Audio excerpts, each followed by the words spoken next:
बर्फाचं आणि पाण्याचं सहज ऐक्य. सुवर्ण आणि कांती म्हणजे सोन्याची शोभा, सोनं आणि सोन्याची शोभा, कांती. एक का दोन? एकच.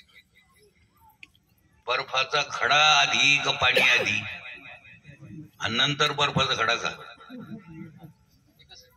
एकच आहे.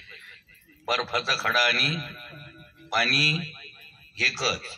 सुवर्ण आणि सुवर्णाची कांती एकच. तसं देव आणि आपण एकच. आपण सोडू नये ना. म्हणजे आपण ज्याच्याकरता तळमळ करतो, मरमर करतो, ते सर्व सुख म्हणजेच देव, आणि देव म्हणजे सर्व सुख. आपल्याला हे माहिती नाही आपण सर्व सुखरूप आहात. म्हणजे देव आणि आपण भिन्न, त्याला देवाला सर्व सुख म्हणतात. सर्व सुख म्हणजे, पण आता काहीला असं वाटतं की देव म्हटल्यानंतर आमच्यात नाही तुमच्यात नाही, हे न कळण्यातले घोटाळे आहेत. देव शब्द असा आहे की सर्व सुख. एकदा एक माय माऊली, तिला राताळ घ्यायचे होते. काय? ती रस्त्यात उभी होती. मग त्या गावातल्या श्रीमंत माणसानं ठरवलं की आपल्या 20 एकरात एवढी राताळ झाली तर हे आपल्याला आपल्या नगरात तसेच वाटून द्यायचे. आणि मग आपल्या मित्रजनाला सांगितलं घ्या टोपलीन जा वाटायला. ही माय माऊली जी उभी होती त्या वाटेनं जो आला तो थोडा हिंदी भाषिक होता. तो त्याच्या भाषेत म्हणू लागला. तिला राताळ घ्यायची होती, ती उभी होती दरवाजात, पण तो त्याच्या भाषेत म्हणू लागला, शकर खान लेओ कोई, शकर खान लेओ. आता तिनं विचारावं ना, तिच्या स्वभावानुसार पडिले वळण. होय म्हणे मेल्या पुढे काही गरज आहे का ते मेले म्हणायचे, पण पडिले वळण. हा, ते म्हणे अम्मा गाली गलूज काय को करती, हमारे को मालिक ने भेजा और हमारे को भेजा भी दिया, मैं तेरे को गाली नहीं देता. भेजा भी और भेजा भी दिया है तो ऐसा है अम्मा, लेने का लो नाही तो मत लो. होय म्हणे ती शिवाय देत बसली. तो गेला पुढे. तो पुढे गेला तर आता पुन्हा माग येणार. पाठी सगट गेला तो निघून. गेल्यानंतर ती बाई एक मागून आली. म्हणजे बाई काय घ्यायचं होतं तुला? म्हणे अगं राताळ घ्यायचे होते.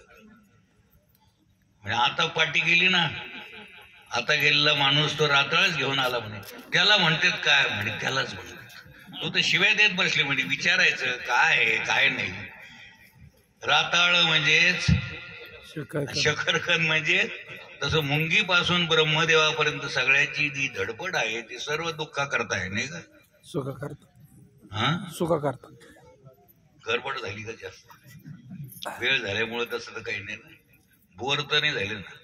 उद्या पेरू आणि आपला विषय असा चालला की शकरकंद म्हणजेच राताळ म्हणजेच तसं ज्याला आम्ही देव म्हणतो ते सर्व सुख. कोणाला गरज नाही सर्व सुखाची. कोणत्या जाती पंथातला धर्मातला माणूस असू द्या, त्याची धडपड कशा करताय?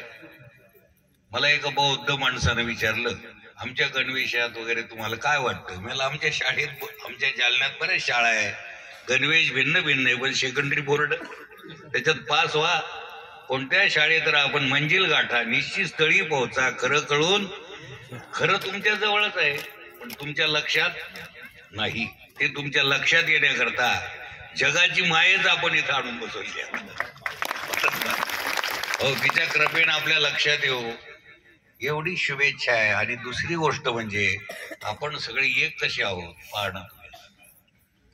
त्या ऊसाला विचारलं, त्या रसाला विचारलं, तू ऊस तर म्हणतोच माझं आहे, तसं ईश्वर तर म्हणतो हे माझे. ममे अंशो जीवलोके जीवभूत सनातना म्हणा षष्ठान इंद्रियाणी प्रकृतीस्थानी, हे सगळे माझे. हे स्त्री पुरुष सगळे हे जे आहेत हे माझे आहे.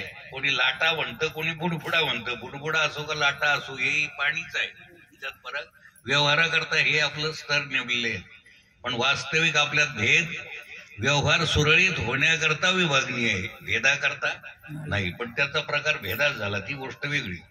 पण आपण आणि परमेश्वर दोन नाही. त्या रसाला विचारलं, कोणत्या भाषेत विचारा, कोणी विचारा त्याला, तो तेच उत्तर देईल.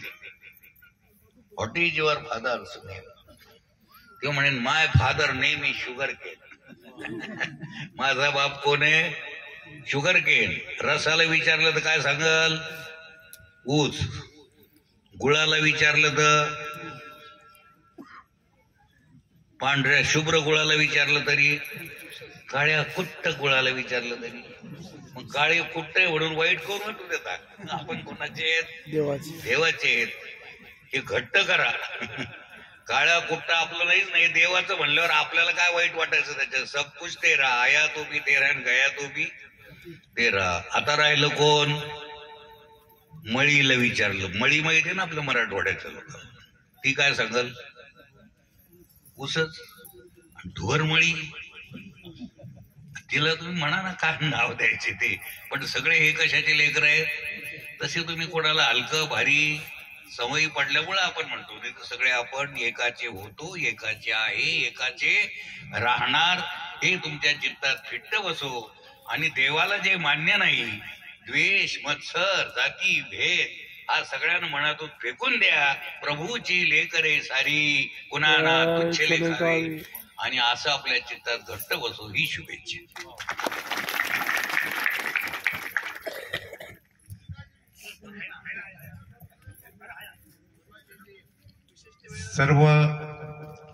सर्व भाविकांनी खूप वेळपासून बसून